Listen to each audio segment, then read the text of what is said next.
Right out of the box, right? Just Of course. Chipper Jones right coming to up. Ozzy. Chipper Jones coming up to the plate. That it. Today's Double Shot Tuesday theme. These are songs with iconic opens. There you go. Pretty iconic right there. 50857 on the text line. Iconic opens. Curious what the list looks like today. I got one that you might question the next segment. Oh, is it just Chris's random picks then? No. This is from the text line. Welcome back, Chris. Thank you, Mark. Oh, by the way, if you want to submit a request via the stream, yes, submit during via the stream. Yes, in fact, there may be a better chance if you do that than because we're just trying to buy listeners or viewers any way we can. We're not trying to buy them. You can listen to the show FM 96.9 AM 740, the iHeart app, and anywhere in the world for that in podcast form.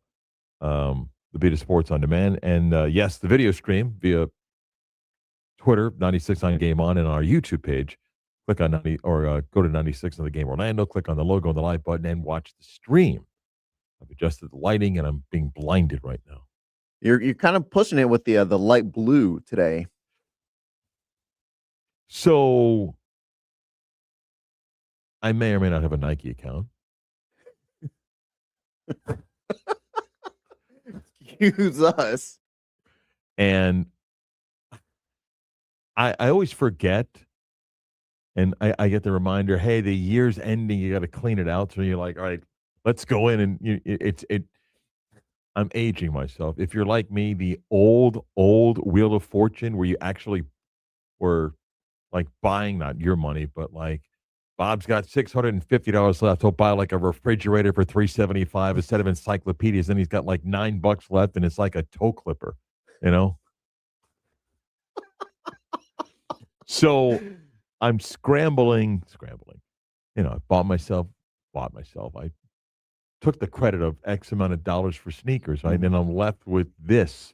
Okay. And you're thinking, what was this, $8? No. The cheapest pair of sneakers is like $180. Yep. So this is like a $90 t-shirt. It's like, it was either this or like a koozie. Okay.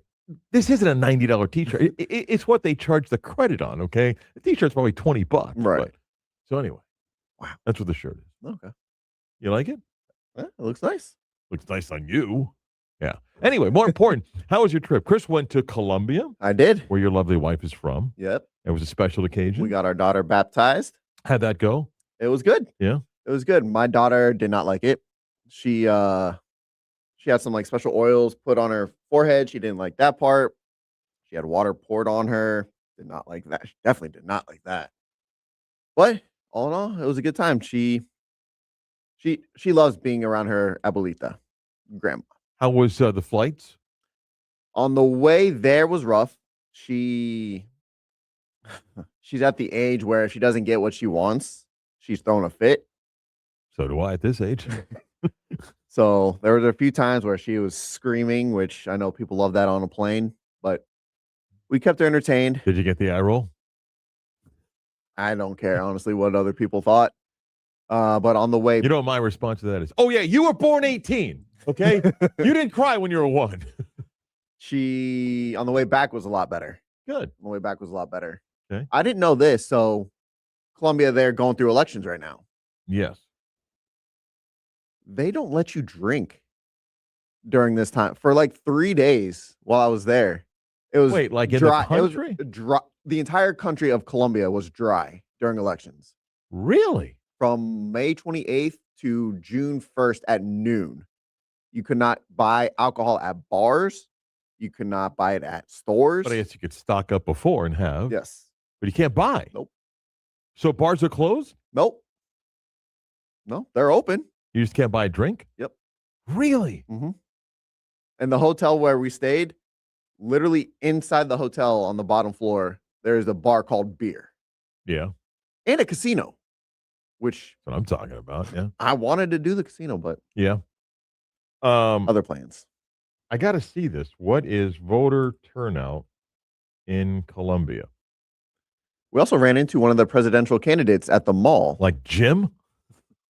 Her name was Paloma, which also means pigeon in Spanish. In Colombia elections. Well, I just want to see if it's like more than ours, which it doesn't take Every much to be better well, than ours. everyone turns out. Uh, well, careful about the everyone part. It seems like everyone Half turns the out. country. Really, only half. Yeah, That's some 46% average election for a presidential election. It goes just about 50%. well, I know for presidential Now, I'm going to candidates guess to there may be a win. lot of people that are not registered to vote. Anyway, but good food, good time. Oh, I Everything? love Colombian food. Yeah. They know how to cook, especially their steaks. Okay. Phenomenal. Good. All right. Great time. Good trip. Glad you got away. Yep. Earned that. Deserve it. Good. Good for you. Everything was good here. Cam, KV. KV was awesome on Friday, and Cam was great Thursday. Work yesterday, so the ship was fine without you. It's not the same, but yeah, no, Cam was good. It was Good. good. Yeah, Good. I told you the story. I was telling yesterday. Drove back after the UCF loss all night to get. I didn't drive. Stephen Branca did, but made it back, and it was good. Good. So no issues at all. Glad to hear it. Everything worked well. We got a lot of stuff to get to the program today. Big news: the NFL yesterday. Like the NFL is like, oh, Stanley Cup final, NBA final. Hold my beer. We'll get to that. Matt Michelle's weekly visit coming up a little bit later. Brian Schmitz. Yeah, if you're an old guy like me. Brian, who covered the Magic for many, many years and has been retired from this crazy business for a while and doesn't do many of these. But I invited Brian to come on because when the NBA Finals begins tomorrow, do you know what year this is for Wemby in the NBA? Is it 3? Yeah. Do you know what year Shaq was in when the Magic went to the NBA Finals the first time? I'm going to guess 3. So I want to ask Brian what he remembers about year 3 Shaq. I mean, I remember I was here, but Brian, again, covered the team every day because I think it's, and I asked Josh Robbins this yesterday, to me, there's a similarity between the two, different in the type of players they are, but just in the, I've never seen anything like this.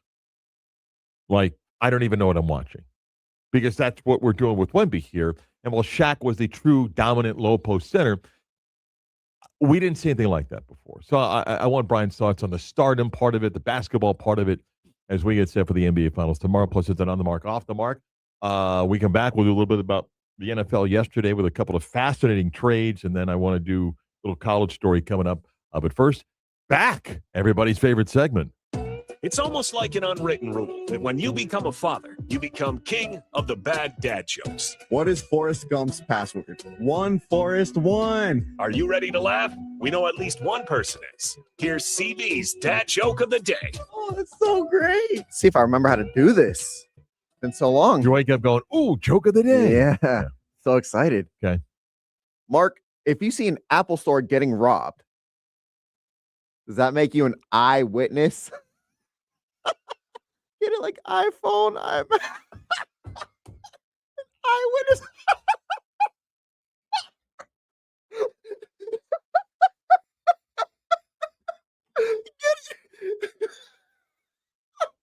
He's back, baby. He's back.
Oh, I know.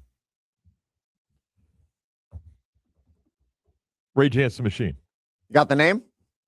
Uh, uh, uh, Killing in the Killing in the Name. Yeah, yeah.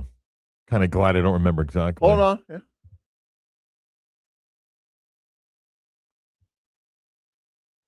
Yeah, it is a pretty cool album.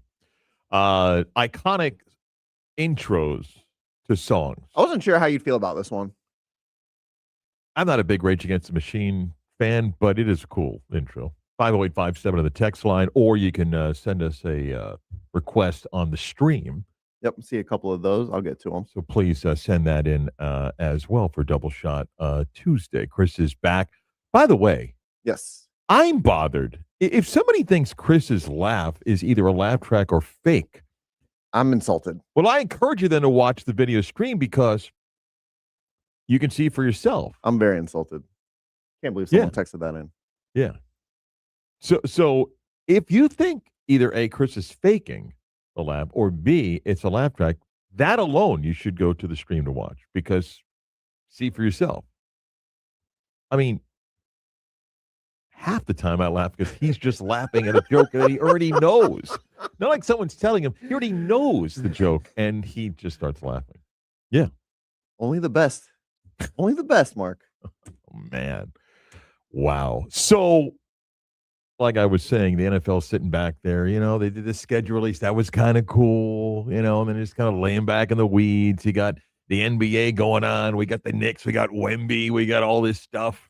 You know, hockey's over there with their little nobody's going to watch Stanley Cup final except me. Vegas and Carolina. Like, that's kind of neat. And, you know, a few other things going on. And then NFL's like, you smell something? What? Time to get the headlines back. You know? And all of a sudden, boom! Wow. So that happened while I was in the air. And of course, as soon as I turn my phone off airplane mode, I get the notification that Myles Garrett was traded to the Rams. Yeah. Wow. So let's do that one first. Myles Garrett in a deal with the Browns. The Browns get a first-round pick in 27, a second-round pick in 28, a third-rounder in 29. Yep. And the Rams get a Hall of Fame player and one of the best defensive players in the last X number of years. The Browns also get Jared Verse. Hold on. Okay. I was going to say, they get one of the best defensive players in the last X number of years. And then go back to the Browns, they get Jared Verse. Well, first you, go ahead. I see this, and as a Cowboys fan, when I hear Jerry Jones say all this stuff. Shut up with the Cowboys. God. But I hear Jerry Jones say he can't make all these deals because of this and that, whatever. I mean, you look at what the Eagles have done. You look at what the Rams are able to do. They say, screw the draft picks. Screw them. We don't need them. They go out and land Myles Garrett. I mean, I didn't agree with the Browns giving him that deal that they did because you're a bad team with him. Why are you going to give him all that money? You're not winning with him. Okay. Am I wrong, insane to think this is a great deal for Cleveland? No. The Browns have earned the criticism and the image. Criticism of ownership, mismanagement, head-scratching drafts, all that stuff. They've earned that. But I think this is a great deal for Cleveland, and it's a phenomenal deal for the Rams. Okay? First, the Cleveland side. I actually believe that he liked playing in Cleveland because he'd been there a while. You get comfortable. You're the lead dog in the clubhouse locker room, okay? But they're terrible with him. At some point, you've got to say, well, what's the right time to sell? And they get a Pro Bowl player, and we may have to change that term, but when I say Pro Bowl, not the guy that gets to play flag football, like he's viewed as one of the best players, okay? Pro Bowl player and draft assets on a bad team that needs to get better players. The Rams, and quickly 10 o'clock hour, WY, Jim Orlando, WJR, HD2, Cocoa Beach. The Rams, and I think you'll agree, and I'm even putting your team in this category too, Some teams have to be in win now mode all the time. All the time. Either A, because of your fan base and their proven obsession, or the town that you're in. And the Rams have to be relevant in LA with everything else in sports and everything else that goes on. They always have to be in win now mode. You may disagree, for example, with Pat Riley in Miami by swinging for the fences, and he's missed on these guys. But Pat Riley will tell you, I can't spend 5 years, not just because of his age, rebuilding in Miami. Look outside. I have to be relevant. I have to be a ticket to have. And I think the Rams, who you and I agree football roster-wise now, are Super Bowl ready. You make this deal going, this makes it even better, and we're in win now mode where, and don't be offended if you're a Cleveland fan here, you've gone through rebuild mode. Your fan base is somewhat patient, even in Pittsburgh. Okay, you're like, what are you talking about? One of the great franchises, you've shown patience. Why? 9-8 was acceptable. You kept bringing a coach back and so forth. In New York, it's been misery a long time, but you've got to go all in. Right. And that's why I think it's a great deal for both teams here. I actually think this is a good deal for the Browns. I was going to get to this in on the mark, off the mark, but to me, I don't like this for the Rams. Okay. I don't like it for the Rams because, yes, Myles Garrett, one of the greatest defensive players of all time. Yeah. Hands down. First ballot Hall of Famer. You had a younger, cheaper version. Yes, Jared Verse doesn't have as many sacks or didn't have as many sacks as, you'd probably want from him, but he's still an elite. Who was going to get close to asking for insane money. But he's still a lot younger. I know. Go ahead, finish your point. I just think maybe this is the Rams just trying to go all in for the next, for 2 more years? Year. Is he going to ask for a new contract? No.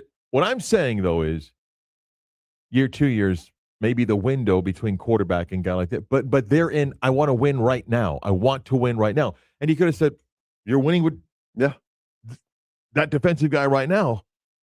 But I just think some franchises in the town they're in, where they're at, we got to win right now. We got to be relevant.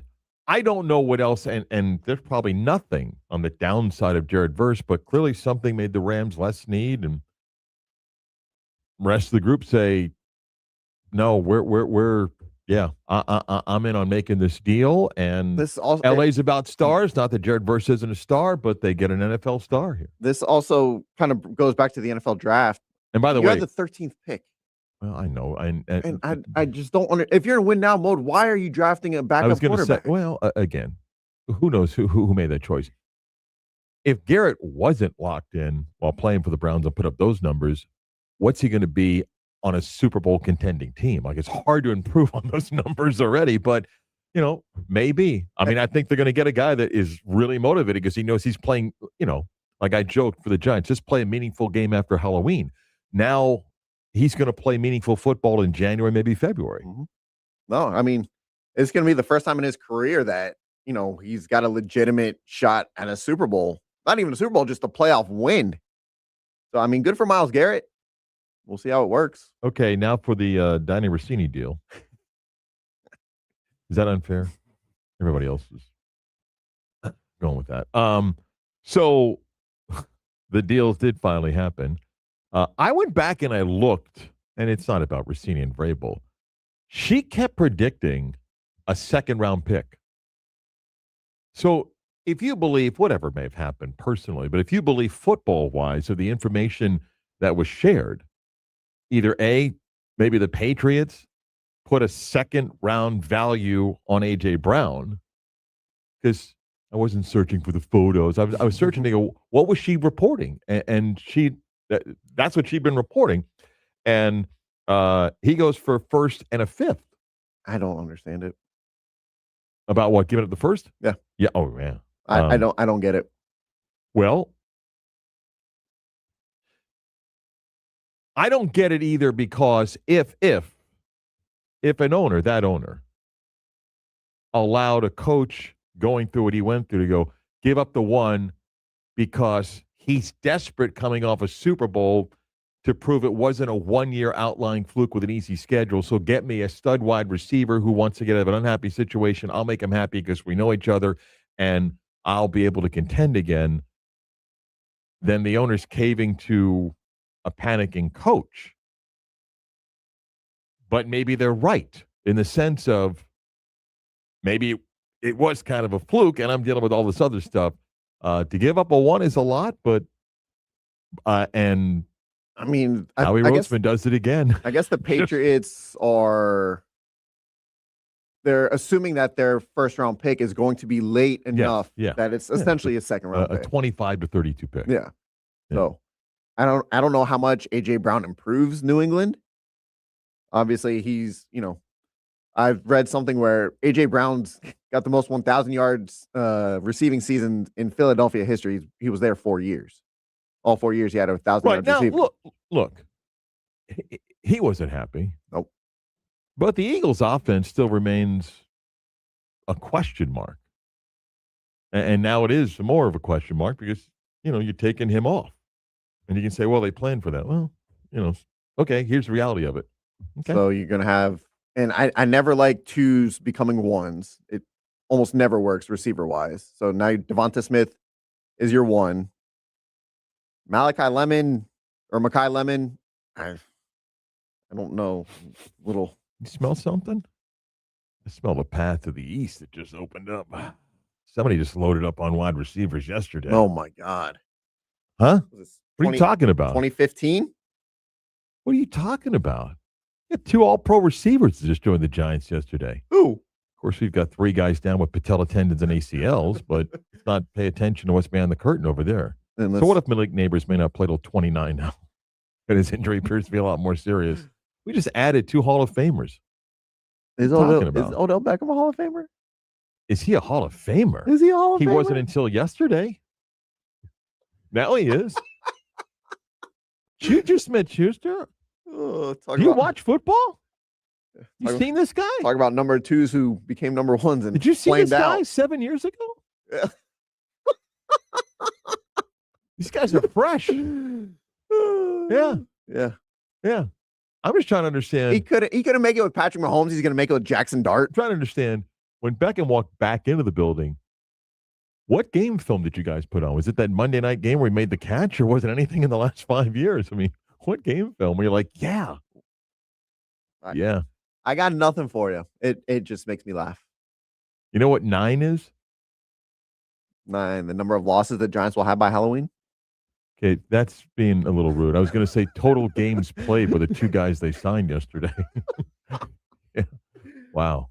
And then Braxton Berrios. Top possession guy in the National Football League, like I said. Who's got a better receiving core than Dallas? So, again, I understand what the Rams did. I actually think it's a really good deal for Cleveland. Cleveland, yes. LA, New England, coach gets his guy. I would think his guy likes being in a different place. The Eagles, Howie Roseman gets first-round pick, but as Chris said, they I don't know about that receiving core with that quarterback, but we shall see. I love the NFL news, though. They were like headlines. Get your headlines right here, man. It could be Game 7 of the. It could be Game 7 of the NBA Finals. There's a major trade like this in the NBA or in the NFL. Which team's winning? Hang on a second, okay? Yeah. But yeah, the National Football League's like, whatever, no big deal. Get you a couple trades here, okay? Probably these deals happened weeks ago, and like they're going, hang on, now. Yep. NBA Finals. Yeah. Stanley Cup. Sham's got the Magic coach story. That's nice. Boom. Here you go. Here's that one. What do you got now? All right, Matt Michelle coming up in about 25 minutes. We come back. Couple of college stories I don't want to get to. It's always the next guy that gets the goods. I'll explain next.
It's good stuff. When the audience delivers and, it's up to us to come up with a good Double Shot Tuesday theme. Iconic song opens, intros.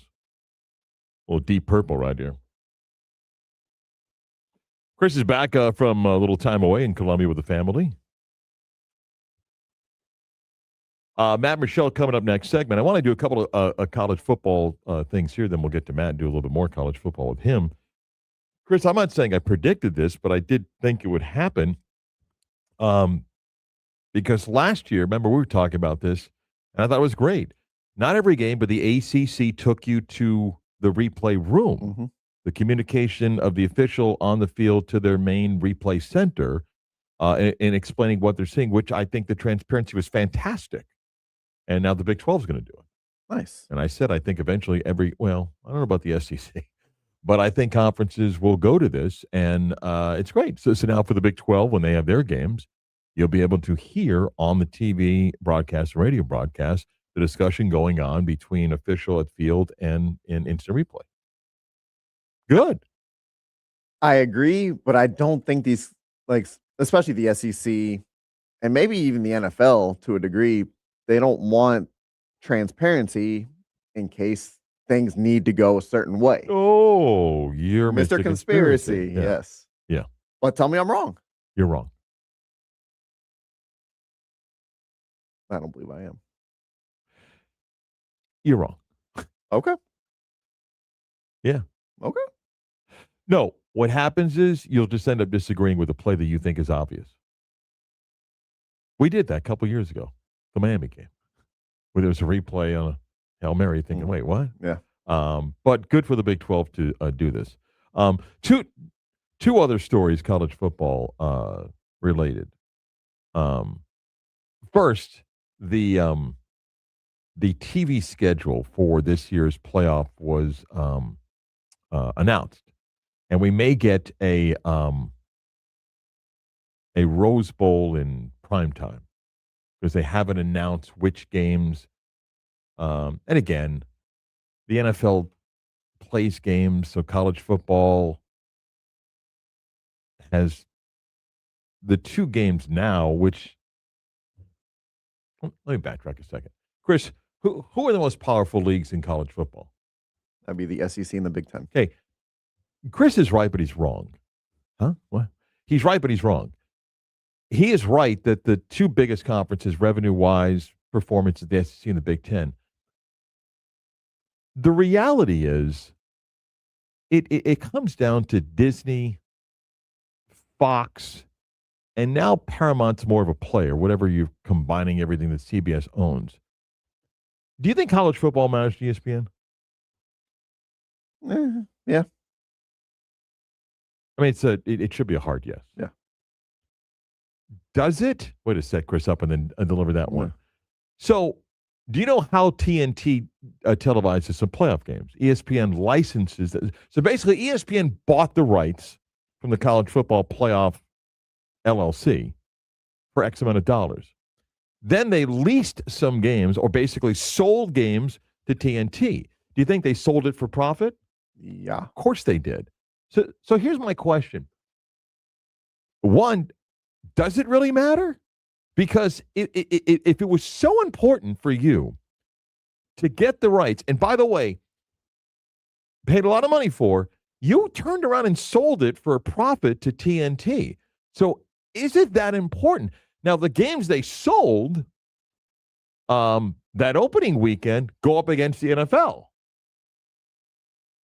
That's a you problem, meaning what's your idea to avoid that? But 2 quarterfinals and 1 semifinal is going to air on TNT. ESPN's the one that sold them the games. They sold them the games. So how important was it that you then sold, and yes, for a profit? But if it was so important, by the way, they are opposed, for the most part, to any expansion of the college football playoff. Remember, the original contract they signed was a 4-team playoff. When they went to 12, it was ESPN's right in the first option to keep exclusive rights. They paid for that and also put in the ability of licensing or selling games to another partner. They put in that. They're opposed to the idea of a 2014 playoff without publicly saying it because they don't want it. They don't want to pay for 23 games. Not because it doesn't have value, but because they know the price is going to be ridiculous. It's like, now we've reached a point that I don't think I want to own all 23 games. They like the exclusivity of 12 and 11 games. They don't want 23 games. They don't want it because at some point the value is not there. So I go back to when I asked Chris the most powerful conference is, and he says he has to see in the Big Ten. No. The only voices that really matter in this are what? The people willing to pay for it, which is ESPN, ABC, Fox, CBS, TNT, and the Paramount Group. That's it. They're going to determine all this stuff. Whether, Greg Sankey's against 2014. Greg Sankey's going to do what Disney says. Why? They're the ones paying it. And by the way, here's Sankey's counter. And he even said it at their spring meetings. He thinks their TV package, which they signed, remember when the deal ended with CBS and they cut that big, massive deal that now from noon until midnight between ABC and ESPN, they get all the prime slots. He thinks it's undervalued. And you know what? It is based on what everybody else got. So that's another showdown looming. So if you're ESPN and you don't want 23 games to yourself, and you don't really want competition of somebody else owning playoff games, you also have this thing in the background here of, hey, guess who's going to want a new deal? And that's the SEC in a few years, and for a lot more money. So it isn't really the conferences; it's the media companies that are willing to pay. I mean, that's what it is. But we can go back and forth about what the SEC wants. It's what the TV people want. Someone's got to pay for 23 games. And by the way, if they vote to do that, ESPN gets first dibs. Do you want exclusive rights to the 23? And they would want it probably to license the games out. And Fox is sitting there going, yeah, we want it. But remember, here's something else that these companies, and you can throw the streamers in there if you want, and Chris loves when you do that. Chris, what do all those people know is over here asking for TV money? Who's this big 3-letter behemoth that says, I know we got a great deal, but we want more? Would that be the Alphabet? No. What 3-letter sports brand that begins with an N and ends in an L? There's an F in the middle. The NFL.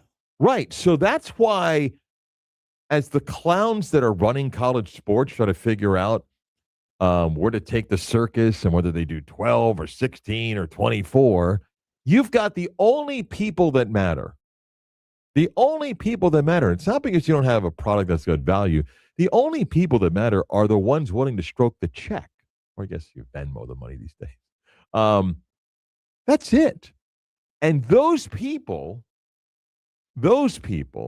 sit there and go, And some really smart sports TV people have looked at the numbers and have said, for example, at CBS, which, whatever that's become, is it worth it anymore? Like Bob Thompson, the former Fox Sports executive, been a guest on the show a number of times. He did a really good piece recently. He said, probably dollar for dollar, it doesn't work for CBS anymore with the NFL. But they do it because of the benefit and the brand. But when somebody puts pen to paper, like we talk about in Tampa Bay, trying to get a stadium, at some point you got to start adding the numbers up.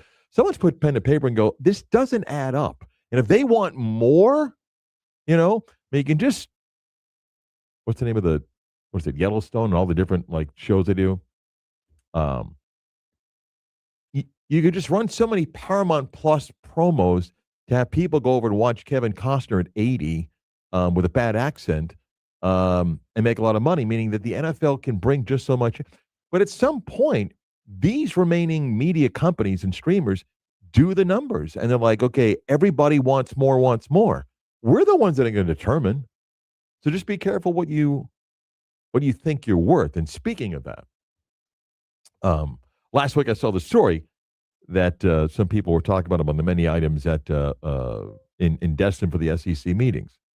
And it made me think of this, and I was just doing a little bit of research on some of the numbers and so forth. Chris, how many times have we seen this, that the coach that gets fired, okay, that the fans want out, that you have to make a change, you can't keep doing it, it's bad for business, that the next guy doesn't just get the honeymoon period. The next guy gets all the money and resources, right? Because we got to win. Like we have to win, okay? Whatever money, if it goes bad this year in Tallahassee, whatever money they got to pay Mike Norvell and staff to go away, they're not getting a discount in the next person, right? Whoever that would be, they ain't taking less. They're going to want more for their assistants. They're going to want to hire more people as well, because now you got to get it right. Again, John Sumrall may win 5 national championships in the next 15 years at Florida. He may. And I think he's a really good hire. I have no idea if he's going to be great. I think he's a really good hire, but don't kid yourself, you wanted Lane Kiffin first, okay?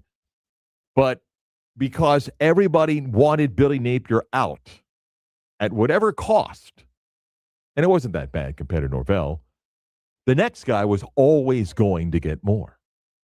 And John Sumrall, and particularly his staff, is making significantly more than the previous staff was at Florida. And you're like, well, that's the market, that's the industry. And I'm not telling you that you're wrong, okay? Sumrall's assistants, not him, his assistants will make better than $11 million this year. And with guaranteed deals, multi-year guaranteed deals, meaning you fire that DC, you pay that DC, and his deal's worth $5.9 million for 3 years. Okay? You pay him. The number gets north of 13, almost near $14 million, and the staff of analysts, creatine pumping guys to get your guys stronger in the gym and all that stuff is also greater. And we forget that. We get caught up in the amount that you pay players, okay? We forget, though, the amount of money forget coach, on assistants. And I'm not picking on the guy, but Chris, I'll just give you a number here, okay? Brad White is the defensive coordinator at Florida. He's got a guaranteed 3-year deal. Starts at $1.85 million. He's got a guaranteed 3-year deal with a raise each year of $100,000.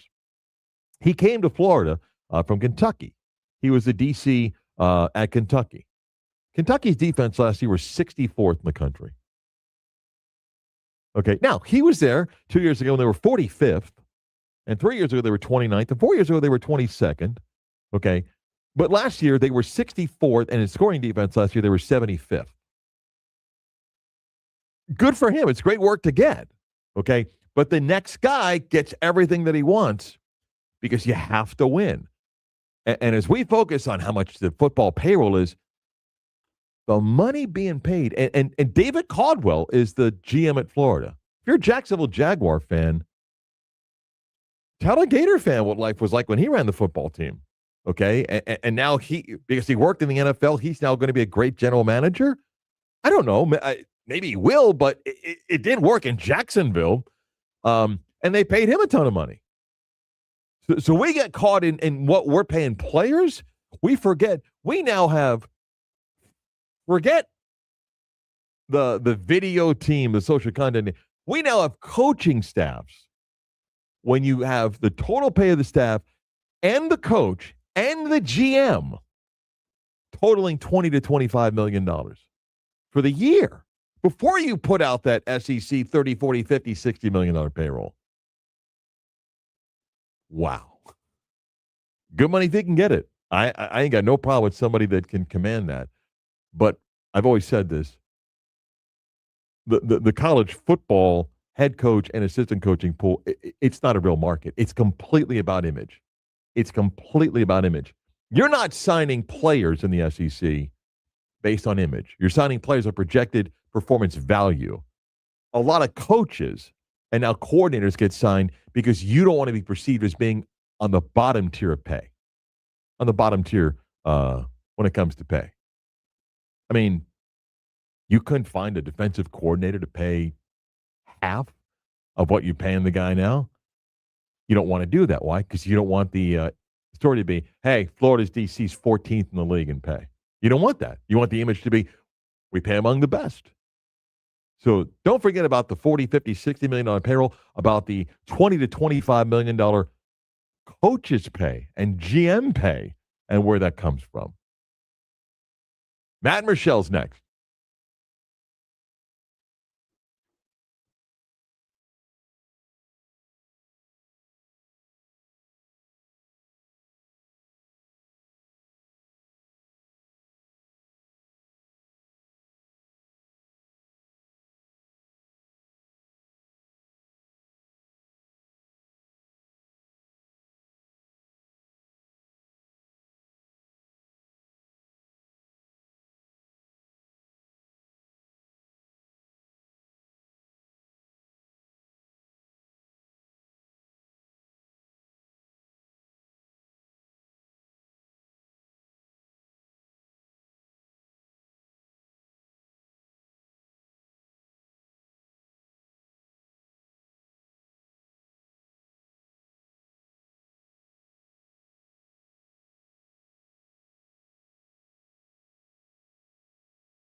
solo. Play the drums, right? Go over to his house one day, and he's like, check this out. Hot for Teacher, Van Halen, right? Forget the guitar, but starts the drums. And if you ever wanted to see 4 other idiot kids looking at the other guy like, you were joking, right? And he's like, what? That's it? You're like, what's it? That's the drum solo. For what? Hot for Teacher. And 4 guys just turn and walk out like, okay, man. What are you smoking? Iconic song intros, today's theme for Double Shot Tuesday. Great video, too. Let's get to Matt Michelle. This segment is presented by Bowegan's Beer Company. Green inside. Let's tackle the latest news from UCF and around the world of college football with the Orlando Sentinel's very own Matt Michelle. Give him the Heisman now. Hit up Matt on Twitter at OS Matt Michelle. Chris, Matt Michelle's not the guy to play the drums. He's a horns guy or bass guitar guy in the band. I could see him being on the drums. Let's bring in Matt Michelle. Matt, which instrument would you be playing? Drums. I actually did drums. I did drums. Oh, for did a year. I miss on this? Wow. Oh my goodness! Yeah. And actually, listen to your story. I actually tried to learn how to do the Van Halen drum intro. I tried to learn, and my wrist couldn't handle it. My wrist just couldn't. I was not that well enough of a drum player to get to that point. Wow. But yeah, I did drums one year, and then I did clarinet in the band. And the only reason I did clarinet was because I liked someone in the band, and I wanted to find a way to try to get in the band. And that's the only instrument they had available. So I tried to do clarinet, and that failed spectacularly as well. So that's a lesson for all you kids out there. So don't try to do something to impress somebody. Can I first begin, because I know you're curious. You're probably thinking, how was the media food at Auburn, right? I mean, you're probably thinking that. Yeah. So 2 answers to the question. The media food, first off, the media room was outside across the street at what is one of the athlete dining halls. Okay. So the area is nice. They had your standard drinks and so forth. Food was okay, Matt. You know, first day Friday was Chick-fil-A box meal, which is fine. Chick-fil-A box meal. Then one day they had chicken tenders, and Sunday was chicken wings. So not, you know. Now the club level, which is by the radio booths, may have been a different story. And particularly one Friday night when the club was basically closed and we had a lot of time on the weather delay, may have jumped the ice. Well, no, I sent you the ice cream video, right? Yeah, of us stealing the ice cream video. We didn't steal ice cream. Like It was there. You know, who passes up free ice cream, right? No one. You know, listen, I think club boxes, we all understand, for whether it's, you know, baseball, softball, football, whatever, you know, those are where the best food is for media at least. And if you get lucky enough, sometimes you could sneak in and grab something. But for the most part, it's those are the places to be. But yeah, media meals are they're starting to get down the list. They're starting to fall down the list because places don't invest that much money. Matt, I got to tell you, and I said this on this show. I said it during the broadcast, even posted on Twitter. Amazing environment. Auburn's baseball stadium is awesome. Their fans were incredible. In fact, they played that game after UCF lost. They were there till 1:30 Central Time in the morning, and that place was packed, almost 8,000 people. But the loudest cheers outside of a home run for Auburn, and I saw a bunch of those, when they announced during the lengthy delay before the UCF Auburn game, okay, beer prices got cut from $7 to $5 to $2.50. Hot dogs went from $4 to $2.50 to $1.50. When they announced that, now let me just again give you the visual here. Beer's been cut to $2.50. Hot dogs have been cut to $1.50, and they back it up with Sweet Home Alabama. You can only imagine what that stadium sounded like when that announcement was made with that song in the background. It was probably the loudest cheers of the evening, right? It was probably, for no matter what happened on the field, those were the loudest cheers. Oh, man. You can get a discount on food and beer. That's the way. Listen, that's a smart way by Auburn. We're keeping their fans and rewarding them for sticking around because, as you know, obviously you went through it this weekend. There were, about 17-hour total delays for UCF, it seemed like, when it got down to it. And even Sunday, that game was delayed so much and stopped and go and stop and go. You got to reward the fans. Oh, no. And I mean, that's the way to do it. They were great. They were absolutely great. Well, let me dive into a few things with you. I mentioned to Chris in the segment before. I'm sure you've seen it. The Big 12 is going to give viewers now a look and listen when it comes to replays. The ACC did that for select games. Now the Big 12 is to join. I'm not aware of the SEC and the Big 10 doing it, but I'd like the transparency. Yeah, I'm all for that. Listen, I think when the ACC did it, I think you saw fans really gravitate towards it. They want to understand what's going on. You see it all the time when a play happens and officials go to a replay review and fans at home get upset because they don't understand why did the review go the way it did. And sometimes, having that ability to watch someone talk about it, people talk about it and say, this is why we're going the way we're going. I think that just gives fans a little more of an understanding what's going on. You may not like it in the end, but it still at least gives you the idea of what's going on, whether it's the replay wasn't able to determine it or whether they actually did find something that was able to flip something. It's important to do that. I'm all for transparency, and I think crediting the Big 12 for trying to do that. I think credit the ACC. I would like to see it happen in all of the leagues, and especially I'd like to see it happen when you get to the postseason, because I think the postseason is very important. I think it would be the NFL tries to do that a little bit, and I think it's a good chance to educate not only the viewers but also educate maybe people on what's going on the field and why the decision was made. Okay, you've done a good job posting and writing about revenue distribution. I know the Big 12 had their meetings and quote, we don't really hand out checks anymore, but the distribution. Can you simplify a little bit? Because it's confusing. It's easy for people to take graphics that are posted online. They're comparing ACC to Big 12. People at South Florida, their revenue UCF. Can you kind of simplify it about what UCF got this year and then what it means next year as they become a full member? Yeah, the Big 12 released, I think it's the fiscal year for 2024-25. So this is past year, so to speak, but the year before. And, basically UCF got around $20 million. It's around what they got the year before. I think the year was around $21 million. And that money, as I try to explain to people, it depends on what happens, with bowl appearances. If your team went into a bowl appearance, there's some NCAA basketball money that's involved in that as well. There's some other funding that the conferences give. And so, UCF is one of the 4 schools that got in, at that time. And, they're ones that took the half share. And that was their last year of the half share.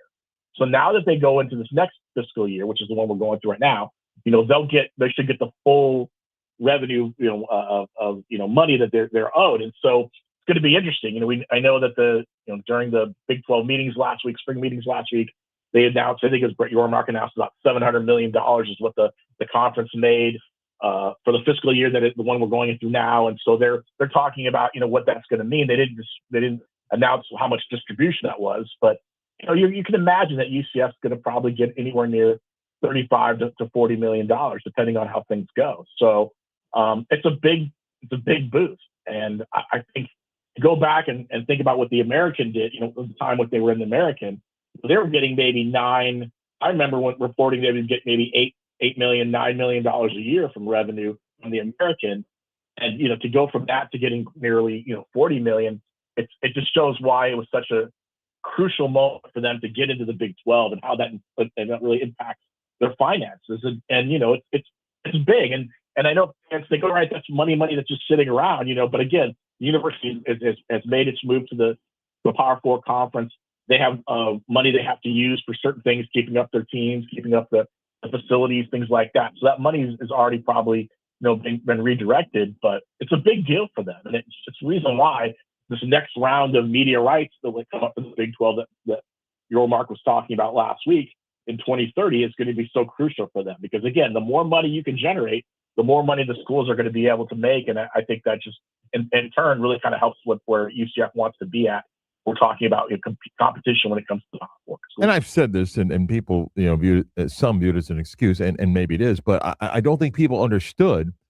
You're trying to compete in a league that your fans have an expectation, and you're playing not with one arm behind your back, 2 arms behind your back. And I don't think people comprehend that. Like, the money does matter, and you got to work your way up. And next year is their first year as a full member.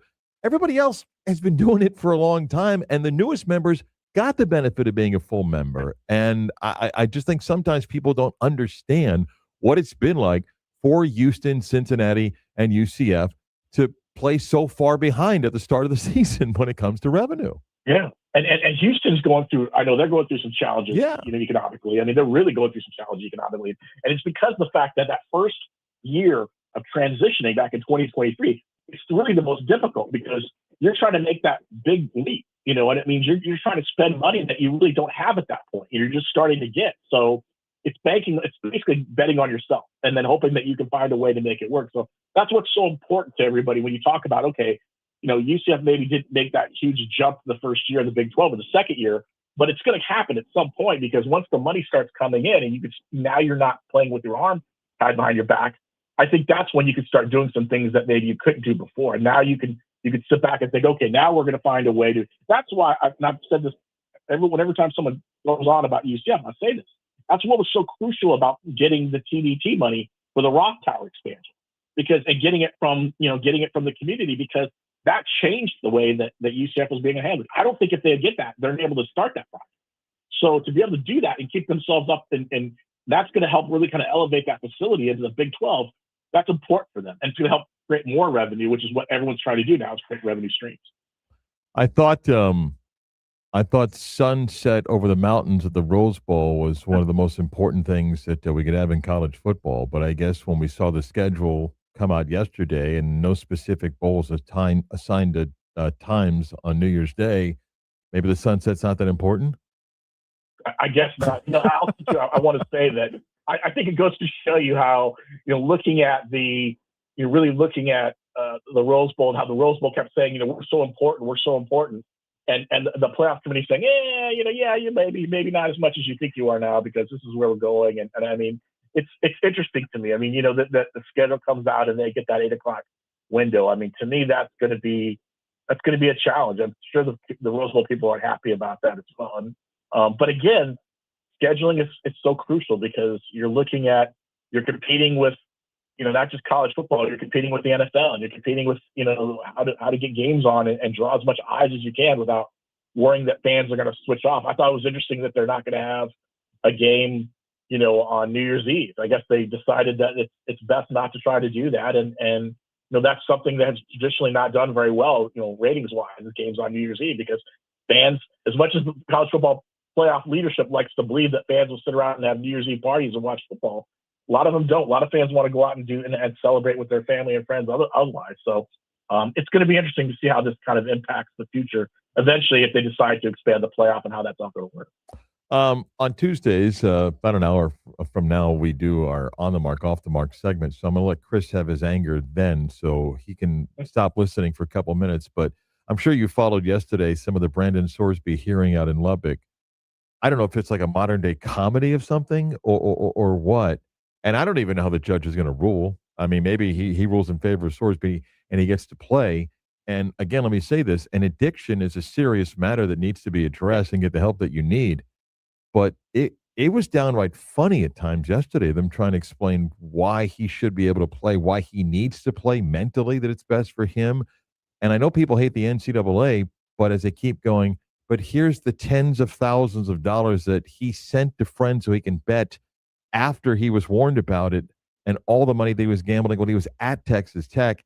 And how do you go, okay, let's put him back on the field?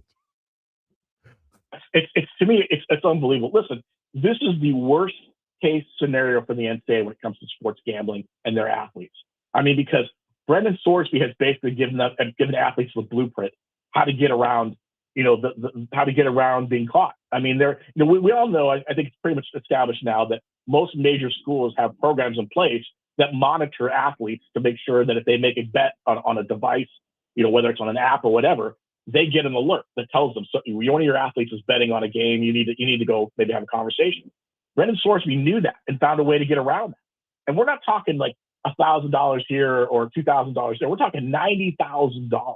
This is a major gambling addiction. And to the point where he was funneling money through Zelle and these other sites to his friends and family, and having them bet on games. And then he bets on, and if the report is true, he bet on games while he was making the move to Texas Tech.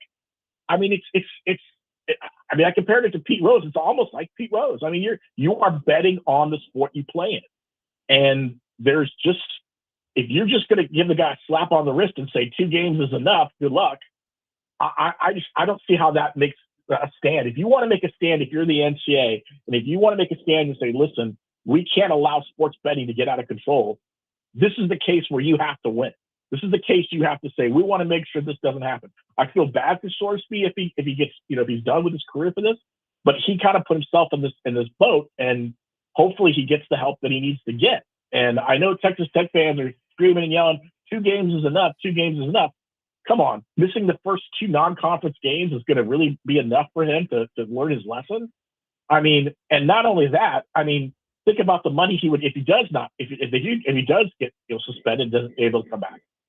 He owes money probably back to Texas Tech for the money they paid him. He owes money to Cincinnati, the $1 million buyout money. So there's about $6 million or more he probably owes to schools if he doesn't come back because of this.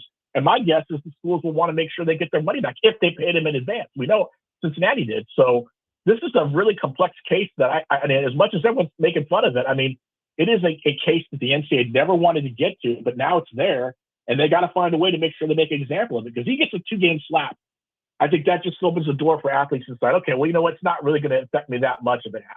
I understand the fan support and reaction, but I would ask a Texas Tech fan, if Arch Manning or blank is the quarterback at Texas facing the same Chargers, are you as supportive going, come on, you can't suspend him for the season? And even if I bring it into the American and whoever you think is going to be second in the conference battling Texas Tech, the quarterback at BYU or whoever, are you as passionate going, no, don't suspend him for the year, just a couple of non-conference games, right? I mean, come on. And if Sorsby wasn't a quarterback, if he wasn't a quarterback in a team that was just coming off, I mean, if he was like a third string offensive lineman, would there be this much? But I get it. But this is what the NCAA has been telling people they've got to do a better job of, because sports gambling is growing and growing in this country. And right now you're showing a prime example of what can happen if someone really gets kind of going and decides to kind of get involved. They found a way to kind of circumvent all the checks and balances. Now all of a sudden you got to find a way to make sure this doesn't become an epidemic. One last one. I was in the stands waiting for the UCF game on Friday, which was the second game of the day, as Auburn was playing Milwaukee, and I was getting up to go back up towards the booth, and I hear somebody screaming my name, not screaming, but shouting out my name. I look over, it was Gus Malzahn. And went over and chatted with Gus a little bit, which was good, good to catch up. Yeah. He looks great. I mean, Gus looks great, a nice tan, and we talked a little bit. And then he told me he was going over to watch JRP play, UFL and the Houston team. They played in Birmingham, and he got the start. And JRP played well. Houston won that football game, their final game of the year. Yeah. I mean, it's such a good story for Plumlee. I know he was, John Rice, he tried it in the NFL. I think he switched positions over to wide receiver at one point. He bounced around to a couple teams. Now you go to the UFL, and this is kind of what the UFL was. The idea was behind the UFL and these spring leagues was to give these guys kind of an opportunity to go out there and play. Now he's back at quarterback. He's playing, and he's actually playing well. And I think this is maybe a chance for him to kind of excel. Maybe he could build on that a little bit. Who knows? Maybe an NFL team will come around and say, "Listen, we need a quarterback, and you be able to showcase yourself. We can make that move." Or he just ends up riding this out for a while. I mean, either way, he's getting a chance to play, and it's good to see him out there doing that and actually doing what he loves to do. I know he loves to play quarterback. He didn't want to make a position change, but he was just trying to stay in the NFL. And I think now he's got a chance to really kind of shine at what he really does best. I promise one last bonus, and I'm getting late here, but it is amazing. Gene Chizik still lives in Auburn. Gus Malzahn still lives in Auburn, and they're legends again. You can run the coach out of town in Auburn for all of its history, and they go back years later, and they're welcome with open arms. I mean, Gus was, walking around the club levels like Gus, and they're legends. They ran him out of town. They wanted him gone. They threatened him. And same deal with Chizik. They're legends now. Just go back a couple years later. Yeah. Crazy. Everyone's short memory, right? Everyone has short memory. Next thing you know, they want to honor you and build a statue of you, even though they ran you out of town. So. Crazy. Thank you, Matt. Appreciate it. All right, take care. Matt Michelle on X, Twitter at OS Matt Michelle. Brian Schmitz coming up in the 11 o'clock hour, the former longtime Sentinel columnist and writer who covered Shaq in the early days, the similarities of Shaq in year 3 in the finals and Wemby in the finals in year 3. The hour kicks off the news next.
11 o'clock hour, WYGM Orlando, WJR HD2 Cocoa Beach. The Beat of Sports, Marc Daniels, Chris Vasquez, and his fake laugh over there.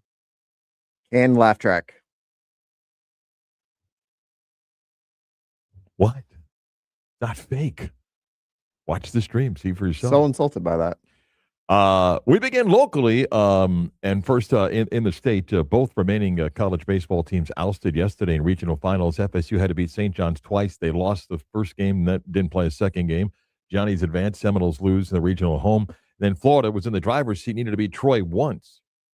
They lost Sunday and lost yesterday. Got routed yesterday, 10-2. Gator pitching was horrendous. Not just in the two games against Troy. Even though they scored 20-plus against Miami, they gave up 10. Florida pitching gave up 26 runs in, excuse me, hang on. That would be, 30 plus, almost 40 runs in the last three games against Troy and Miami. Yeah, That's not good pitching. No, not good. No Florida teams advanced to super regionals, which are full of upsets and fourth-seeded teams that did advance. And so I think the first weekend of college baseball is much better than college basketball. That's a bias in me. Good news if you're an Orlando Storm fan, that playoff game that was not able to be played in Orlando, that was going to Columbus, Ohio, is going to be played in Daytona for their Sunday game against D.C., who they play for a third consecutive week. Hey, Columbus, how'd that taste? We got our game back. Huh? You think you're taking our playoff game? We got our game back. It'll be over in Daytona's Municipal Stadium Sunday in the playoff round of the UFL. Game one of the Stanley Cup final tonight as Las Vegas plays at Carolina against the Hurricanes. Tomorrow, game one of the NBA finals. It is the New York Knicks in San Antonio against Victor Wembanyama and the Spurs. By the way, get-in price game 3 in New York. Get-in price game 3. Last level up top. Last level. I checked an hour ago. 25. 5,100. Oh, 5,100. that is so ridiculous. You could buy a pair of third row seats, Chris, for $165,000 each. Two NFL trades yesterday. Myles Garrett goes to the Rams for Jared Verse and 3 draft picks. The Browns get a first in 27, a second round in 28, third rounder in 29. One of the biggest defensive trades ever. And the Eagles trade A.J. Brown to the Patriots for a couple of draft picks, first round pick in 28 and a fifth round pick in 2027. Chris and I were talking about that a little bit earlier. And I think the Browns actually made a really good trade. Chris still kind of wonders what the Rams were doing. Texas and Texas Tech will play for the second straight day in the Women's College World Series. In the latest schedule, there, Serena Williams is coming back to play in a doubles event. If she wants to play Wimbledon, they will find a spot for her. Russell Wilson, by the way, going to become a TV analyst. Chris, your thoughts? I don't know how he would be. So my thought is, he's a good-looking guy. He'll look great on camera. He'll be the classic, and he's replacing Matt Ryan, who now is basically running the Falcons. So he's going to go into that booth, which, by the way, I think there's 3 or 4 guys that were in the booth behind the Matt Ryan group that are not happy because he's cutting the line to a degree. And he'll criticize no one. Yeah, I mean, I understand you want a former quarterback's perspective on things, but sometimes they're just not good in the booth. Or just former players in general, not necessarily just quarterbacks, but sometimes these guys just aren't good in the booth. We saw it with Jason Witten. It's not good. Yeah, I don't know. I mean, the pitch had to be pretty good from his representation, and I'm sure they put him through several test runs, although I've heard that some guys were hired without anything, but I'm sure they, and he'll be, and well, I say not criticize. He's in a better role. If you're in studio, you got to be critical. As the game analyst, you're not in as many situations, and when the situation arises, I don't think he's going to question, jump on that coach. It's just a stupid call or things like that. But he'll probably be very dry. I don't think he's going to be good. I Don't know. Don't know. Can't be bothered by Who's going to him. be the lead? He's in I forget what booth he jumped into. I think he's in the 4th team. I don't know who his partner is.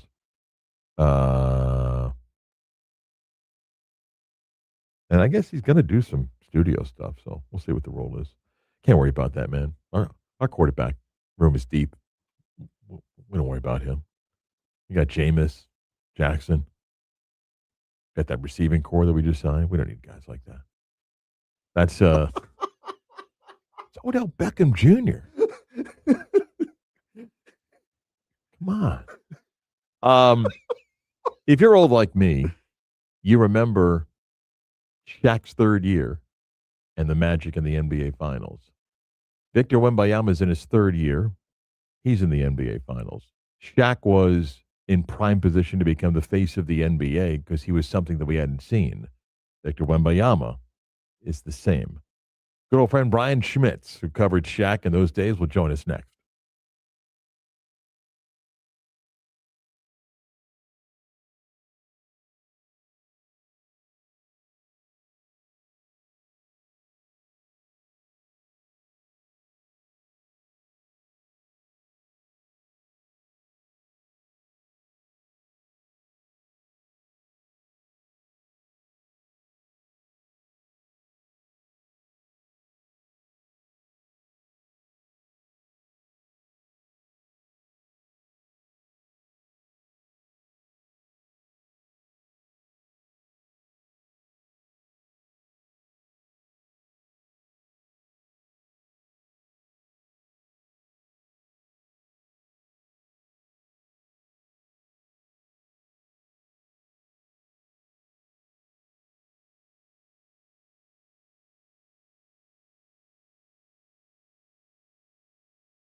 Love me some Judas Priest.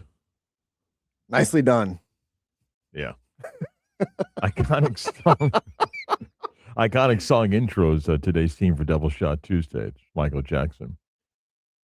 The NBA Finals will begin tomorrow. The Knicks and the San Antonio Spurs. Even you don't have to be a Knicks fan to think back in 1999. It may have been one of the worst NBA Finals ever. The Knicks were horrendous, and San Antonio was just the dynasty that it was. But our next guest remembers days back then, but even goes further because we're coming up on the 30th anniversary next month of when Shaq left the Magic to join the Lakers. But I invited Brian Schmitz, the longtime columnist and NBA writer for the Sentinel for many years, because Wemby's in year 3 of his career and ready to be made the face of the NBA. And I'm not arguing with that. And the Spurs have a chance to win a championship in his 3rd year.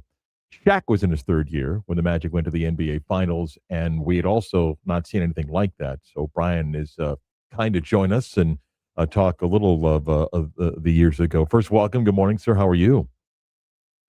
Did you think this was Old Timers Day? I guess it is. I'm old, and you are. Listen. I joke, and I'm not going to share. What you text me, but we're at the age that each day you're going to an IST, cardiologist, right, podiatrist, and everything. We're visiting IST on a weekly basis, so that's how we begin our conversations often, right? Yeah. I see the doctor more than my wife. Right, exactly. Yeah. When you hear people say this is the face of the league in Victor Wembanyama, we've not seen something like this, and he's incredible. When you go back and remember Shaq and the first 3 years and what was going on, what do you remember? So when somebody says you've never seen anything like this, yeah, I do. I remember that 30 years ago. What do you remember? Yeah, that's exactly what they were saying. That we've never seen a force like this. 7'1", 320 pounds, and that was probably being generous. Probably more 330, 335. I mean, really, not even since then, Mark, have we seen anything like Shaq. Just the sheer size. Will Chamberlain, maybe. That's really the only comparison. Now there's some big guys, but not like Shaq. Now, Wembanyama is a whole different breed of cat. 7'4", handles the ball like a small forward, and shoots threes. That's an absolute freak show. And yeah, we haven't seen anything like that, Mark. And I don't think that kid has scratched the surface yet. I don't know if the coach knows how to really use him, because can you imagine him in the paint with a Hakeem Sheikh, with a Abdul-Jabbar skyhook? I mean, Steve Kerr said it best. It's like watching somebody play Nerf ball. So yeah, face of the league, absolutely. Yeah, I'm not quite sure though he'll ever be what low post centers used to be, which is a story in itself, because he wouldn't know how to play, because he wasn't taught to play that, because it's not what the NBA is. But again, it's about if and eras. But Brian, share just how big of a personality Shaquille was at that time of the NBA where, Michael's going through whatever that was, and we had low post dominant centers, but the personality of Shaq added with what the force that he was made it an attraction. I mean, we marveled at Wemby that he can shoot a 30-foot three, but the whole package of Shaquille, the NBA hadn't seen somebody like that before. No, I mean, Shaq came to the Magic, but he really belonged to the world. I mean, just because of obviously what he could do in the paint to these guys who were supposed to be big guys, just toy with him, and then the off the court stuff. I mean, he was doing every commercial. He was in movies. I mean, just so much unlike this Wembanyama kid, who really all he seems to care about is basketball, not making movies or not doing rap albums or stuff like that. But yeah, I mean, Shaq, he was his own sideshow, and I don't know really, Mark, when you look back, if Shaq might have left a little meat on the bone. He probably could have been even better if he wasn't distracted by some things. So, yeah, I mean, I think that this kid reminds me more of Tim Duncan. Mm-hmm. Obviously, San Antonio connection. Seems to be he's more serious than Shaq was when Shaq was 22. Because Shaq had all the outside interests. This kid seems to really care about winning losing, winning championships. For a writer and a columnist, when it mattered back then, how great was Shaq from a quote standpoint? Awesome. I mean, it depended. He could be terrible because he could just mumble his way through things. But if he trusted you and you got to know him, it was. I mean, he would say anything. This kid's not built that way to me. He's not fun-loving and, I'm going to say something stupid and crazy to rile the other team. But Shaq, yeah, I mean, that whole team, Mark, Teddy Hardaway, I mean, he could talk. He could fill your notebook. But, yeah, that was that team with Shaq and Penny, with Horace and Nick Anderson, that was a fun ride for a journalist. We know. Well, I mean, you mentioned the off-the-court stuff for Shaq that he was interested in. But I'm curious, Brian, I think, and please share your thought, I think Shaq benefited by coming here and letting him be a kid, where if he went to L.A. from LSU, I don't know if he's able to do the stuff that he was able to do and go around this town as Orlando's growing and just have fun. And yes, we know the stories of the departure, but I think it really helped him that he was in Orlando and he was the largest thing in this town, and people accepted that you may go to an arcade and he's there and all that stuff. I think he benefited by that. Do you? I could have, but I mean, the game was so big. His game was so big, and his personality was so big. Shaq in Hollywood.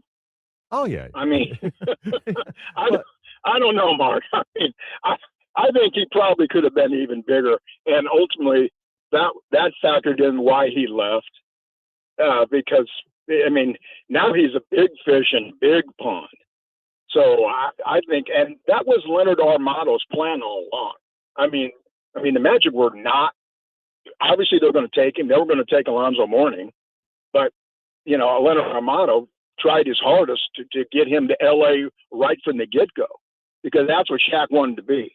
He wanted to be with all the movie stars. But he did fine in Orlando. I think one of the things Shaq did was prove that you could be a mega star, a global celebrity in a medium-sized market. Yeah. You didn't have to go to New York or L.A. to become huge. And I think that kind of showed the NBA that too.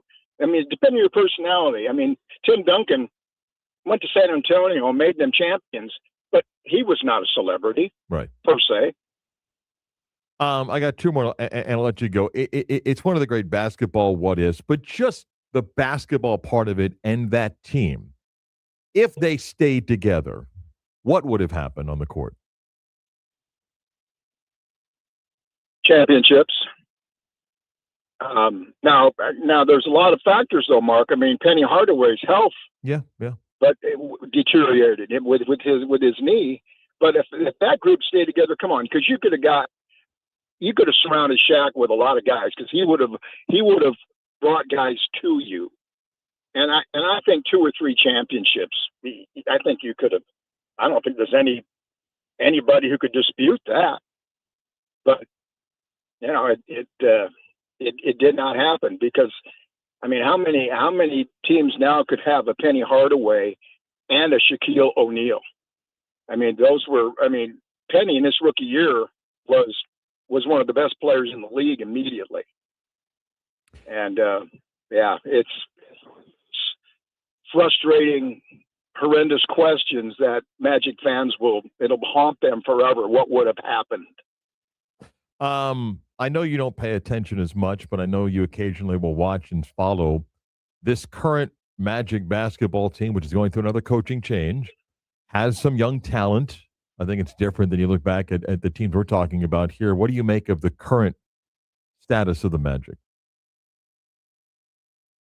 Well, I mean, Mark, it's so hard to evaluate when you don't have health. The last 2 seasons, both those kids, Paulo and Franz, both been hurt, and even Jalen Suggs seems he misses a stretch of games. Mm-hmm. It's really hard to evaluate, but I don't I think they need a point guard. And if I'm them, I would move Franz Wagner, if you could, for the Greek Freak in Milwaukee. I would try to get that done. Because I mean, that's a once in a lifetime player. And Jeff Weltman has a history with Giannis, so that's the move I would make. And the other thing, Mark, they have a huge payroll. Not that it bothers the DeVos family. Right. I mean, all this talk about the DeVosses not paying and being cheap through the years is ridiculous because they would go whatever apron. I don't even know the gymnastics anymore, but whatever apron you want to go to, they will to have a winner. But I'm not sure, Mark, this is the right mix for this team. But again, when you're not healthy, it's just as we see in the playoffs. Sometimes when you're missing that guy, it changes everything. But I would be on Giannis if I was a Magic. We're going to watch a finals play out, and we watch an NBA where it's about threes. You got to shoot. You got to make threes. If you can't shoot, you can't win. We're talking about Shaq. You mentioned about Akeem Olajuwon. I don't think people even know what a drop step is these days. I don't know, but Brian, I don't know if we'll ever see players like that. We ask 7-footers to not put on weight. We don't really want them to lift because we need them to shoot threes. I don't think we'll ever see a starting dominant low post center again. Do you? Probably not, but has there been one? I mean, Karl Anthony Towns. I mean, he's 7 feet tall. He shoots threes, though. And he lives on the perimeter. Yeah. I mean, so it's going to take. I mean, nobody thought you'd ever see a Wembanyama again. Mm-hmm. I mean, there's no telling. You could see maybe not exactly like Shaq, but you could see another kid, a huge kid again. But it just doesn't happen. I mean, there's over 30. There's 30 teams, so. Nobody's going to have that great low post presence, and it appears the game is now played on the perimeter. I mean, Boston won a championship shooting threes, and when they don't make them, live by them, die by them. So yeah, But my only point with Wembanyama was it's 7'4", man. He's got to get some touches down low because as athletic as he is. I don't see anybody who can stop him. But if you want to take a three, I would encourage that all day to have that kid shoot threes if I was the defense. Yeah, here's the crazy thing. A total number of low post plays that he got the ball in the block this year is less than 0.7 a game. See, that's ridiculous. Yeah. That to me is coaching. It may be coaching, and it may be he's not ready. He may not like being in the paint because you got to take some shots. Yeah. You got to take some hits. Yeah. But, Mark, you got to be just tickled that your New York Knicks are in the final. Ease into it. Probably jinxing it. Sorry. No. Listen, it's been a long time, and I've said this. I mean, I love the Yankees. It's been a while. The Giants have won in my lifetime. I mean, again, I was 6 when the Knicks won a championship, so I have no memory of that. And as you know, it's been a losing franchise, and here they are with this great run. And we'll see. And if they lose, it's going to be because of that cyborg thing in the middle there that has a 50-foot wingspan, for crying out loud. The alien? Yeah. Hey, man, thanks. Good catching up, Brian. Appreciate it, buddy. Take care. Bye-bye. All right, guys. Yeah. You know that number of post plays. Now, points in the paint's different. But San Antonio, for the most part, runs nothing through him down low, where he will back to the basket, arm up, throw it to him. They don't run plays. He'll pick and roll, okay? He'll run the screen and then come off, but as far as good old-fashioned, Karl Malone, Akeem Olajuwon, Patrick Ewing, hand up, big butt out, blocking somebody, get the ball, turn, they don't do it. And by the way, he won't develop that. And he does all these other things incredible, but it's not him. And we don't train young players when they get to be a certain height, and they got to shoot threes. Yeah. Imagine if that dude had a low post game. Well, I feel like he would have to put on a little bit more muscle mass, no? Because it feels like he can't get bodied. Well, that's why you're hoping if you're a Knick fan that Mitchell Robinson's finger is okay because that's the game plan you got to have. Come back on the mark, off the mark next.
Lee Parton.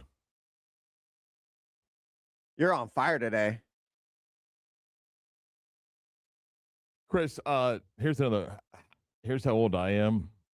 In the early 90s, mid 90s, when I was doing Orlando Predator games at the old arena in front of 15,000 people, and the Predators came out to this, and our good friend Pat O'Hara was about to throw some touchdown passes. Those are the days. Man, I love the pyrotechnics. I used to love going to Predator games. We're late, but one quick story, and Frank Lover, the engineer, will know about this, and I love the Friday Nights of the Jungle. There was nothing like, and we were broadcasting up at the concourse mid-level, right? Mhm. Yeah, middle of the field. And look down in front of us, there's a guy, cowboy outfit and everything with jeans, and his belt was a snake. Live. His belt. Belt was a snake. Live. Let's get down the mark, off the mark. I don't know how It's to follow a that up. Tuesday staple on the beat of sports. On the mark, off the mark. Presented by Bowegan's Beer Company. Bowegan's, recrafting perceptions. All right. So kind of go through these quick, but of course we got to start with your New York Knicks as we have a rematch of the 1999 NBA Finals as the Knicks take on the Spurs. The last time these two teams met in the NBA Finals, the Spurs handled business with Tim Duncan taking home Finals MVP. Though the Knicks at that time were the first 8 seed to make a Finals appearance. All eyes will be on the series, but am I on the mark or off the mark for believing that the NBA is going to hurt significantly from the Thunder not making it to the Finals this year and becoming the next NBA, we'll call them a villain and not dynasty? Oh, you're off the mark. If the Knicks win, it's great for the NBA because a heritage franchise. If the Spurs win, it fast tracks the Wemby storyline, and I think the ratings will be really good. Now, that's not going to compare to Lakers, Celtics of years past, or Michael Jordan, but I think this will draw well. Can the Thunder still become that next, we'll call them a dynasty? I've never seen a basketball audience turn on a team as fast as they have, and particularly player. Stop flopping. Yeah, well, Stop flopping, stop foul baiting. All right, I wanted to get to this one. yeah. Will Brendan Sorsby play college football again? That remains the big question. Sorsby has a long list of things that he's been gambling on throughout his college career, including 2,900 bets that totaled $30,000 while at Indiana. 29 bets is not a lot. 2,900. That could be a lot. Here's Pete Thamel on the breakdown with the latest going on with Brendan Sorsby. They said Brendan Sorsby bet on his own team, violated NCAA Rule 10.3. You should not play college football anymore. That is permanent ineligibility. Irreparable harm came up on both sides, Matt. In the NCAA's mind, the irreparable harm doesn't exist. He will play football again, they argued, just not college football. Arguing in defense of Sorsby was Jeffrey Kessler, who has a very good record arguing against the NCAA. And Kessler's argument was much different. He basically said all precedent in NCAA gambling cases should be thrown out because there hasn't been a case quite like Brendan Sorsby. Brendan Sorsby has a gambling addiction. He went and sought treatment at a facility. He spent 35 days in an inpatient rehab center. He brought up the NCAA's own rules as a strong part of his argument. He said the NCAA handbook says to put student athlete welfare first, and he argues the NCAA did not do that. The irreparable harm for Sorsby, Kessler argued, is that he would never be able to play college football again. The it means more argument, I guess we could call it. And he said that not being with his team and not playing college football this season would be of irreparable harm to Sorsby. Those in the video stream see me playing the fake violin. Like, oh my God. That is the most pathetic defense. But call me crazy. Am I on the mark or off the mark for believing that the more that comes out regarding Brendan Sorsby, the more likely it is that he never plays football again at any level? You think an NFL team wouldn't touch? No. First off, I don't think Brendan Sorsby, if he entered the draft this year, would have been a first-round pick. He probably would have taken maybe round 3 or 4. He could play his way into a first-round pick. Supplemental, it's different. You can't compare. He'd be taken in the supplemental draft, but he wouldn't be taken like early. And it's weird, the supplemental draft the way it is. Playing football again versus being taken and having a chance to play is different. I don't know if Brendan Sorsby is an NFL quarterback. I do not think they win this case. And by the way, when they lose, I still think his people will sue. They will continue to fight to try to find a court to get him to be eligible. And Well- as I said to Matt Michelle, ask Texas Tech fans, if the Texas quarterback had done the same thing, would you be supporting his eligibility? Will he play football again? I think he'll get a chance on somebody's roster. I don't know if he'll be a starting quarterback in the NFL. So essentially, you think he will play. He'll be given a chance. Okay. I read a piece at The Athletic by Scott Dockerman. Thank you. And he made a case for why the 24-team college football playoff will actually save and not destroy college football. He argues that a 24-team playoff rights for the Big Ten, support the 24-team playoff. It keeps many border teams alive throughout the season. What day did Tony Petitti call them? And how since 2014, 80 different programs could have made the playoff at least once. Another point he makes in the article, which is the main reason why I, and perhaps many others, are against the expansion, and directly from the article, Dockerman states, quote, additionally, a 24-team playoff helps September. A non-conference loss won't have the devastating effect like it does now. I'll ask you if I'm on the mark or off the mark for thinking that a 24-team playoff does completely diminish the regular season, and it will not, in fact, save college football. Oh, you're on the mark. Chris is right. Chris is right. Scott's a good writer. Where he's losing his argument is, look how many contracts are being canceled. Look how many supposed big non-conference P4 versus P4 deals are being canceled. They're not going to be played, especially if you have conferences go to 10 conference games, which the Big 12 may be the first to do that. We're getting fewer and fewer of those games. So the argument of, hey, an early September loss like Texas losing Ohio State, you're not going to be penalized for that. There's something incredibly pure about what was college football that basically gave you a must-win every single week. Now, I accept we're long past that, but I'm not quite sure 8 and 4 Power 4 teams should be playing in a playoff. Would I also be wrong for saying that the college football playoff expansion would have much more meaning had the reasoning for expansion not solely been about money? There's no other reason why you wouldn't have expansion. Why you would have expansion. It's always about money, and expansion can never be sold as it opens access to the quote little guys. That's not happening in college basketball. The new expanded field will not benefit mid-majors. The 2014 playoff will not bring in more G6 teams. There's nothing that's going to benefit the quote little guy. So to me, again, you're just diluting. You're diluting the game. I'm not arguing that, although I'm the first to acknowledge that an expanded basketball and football playing field probably helps a school like UCF. All right. I got time for one quick one here. Yeah, you're good. The Orlando Magic have the new head coach, hiring Spurs assistant Sean Sweeney. This move comes about 3.5 weeks after firing Jamal Mosley. Sweeney takes over a roster that many thought would be contending for an Eastern Conference title this season, but fell well short of expectations. Despite the head coaching change, the Magic still face questions of health and shooting, as well as salary cap battles, which could lead to major roster changes.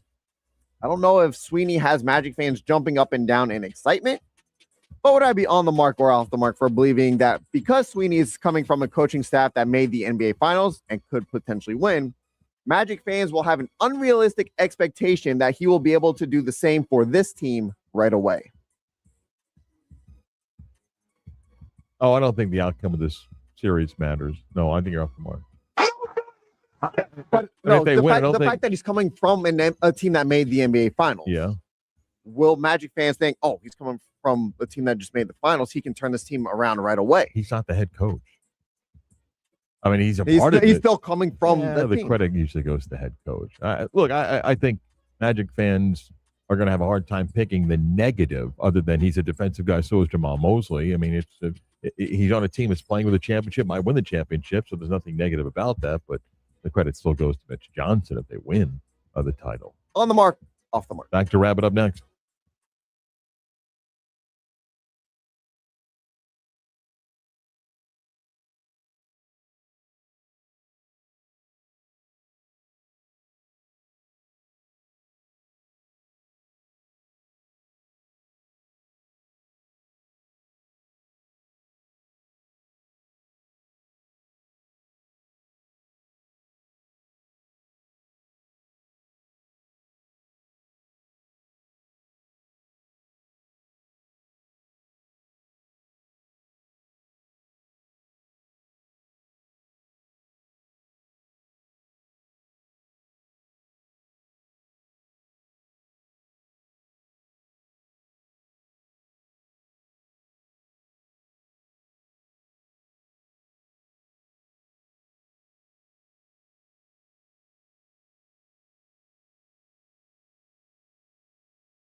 Time for the latest news, gossip, trends, and off-the-wall stories. Trends. Ooh. That's the craziest thing I ever heard. We've talked about the price of tickets and get-ins, New York and Santa. By the way, you can't get into the tomorrow night for the Knicks Spurs game for at least there. It's like $900 in the upper section. Do you think tickets would have been more expensive had the Thunder made it? No, some of the markets. The Spurs, by the way, have tried to block the out-of-market ticket sales with season ticket holders. Good luck.